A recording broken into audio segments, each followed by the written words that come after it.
حضرت علی رضی اللہ عنہ سے مروی ہے کہ رسول اللہ صلی اللہ علیہ وآلہ وسلم نے ارشاد فرمایا کہ میری امت 15 قسم کی برائیوں کا ارتکاب کرے گی تو اس پر بلائیں اور مصیبتیں آ پڑیں گی۔ کسی نے پوچھا، یا رسول اللہ صلی اللہ علیہ وآلہ وسلم، وہ کیا کیا برائیاں ہیں؟ نبی کریم صلی اللہ علیہ وآلہ وسلم نے فرمایا، نمبر 1، جب مال غنیمت کو شخصی دولت بنا لیا جائے گا۔ نمبر 2، امانت کو غنیمت سمجھا جائے گا۔ نمبر 3، زکوٰۃ کو تاوان سمجھ لیا جائے گا۔ نمبر 4، علم دین دنیا طلبی کے لیے سیکھا جائے گا۔ نمبر 5، مرد اپنی بیوی کی اطاعت کرنے لگے گا۔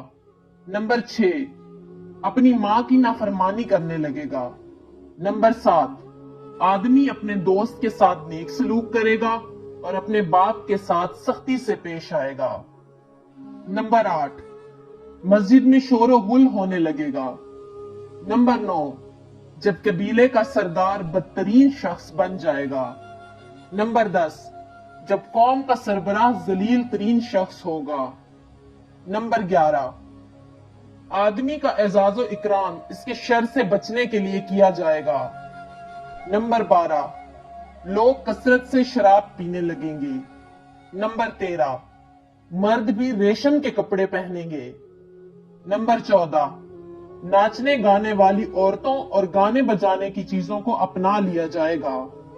نمبر 15، اس امت کے پچھلے لوگ اگلوں پر لعنت بھیجیں گے۔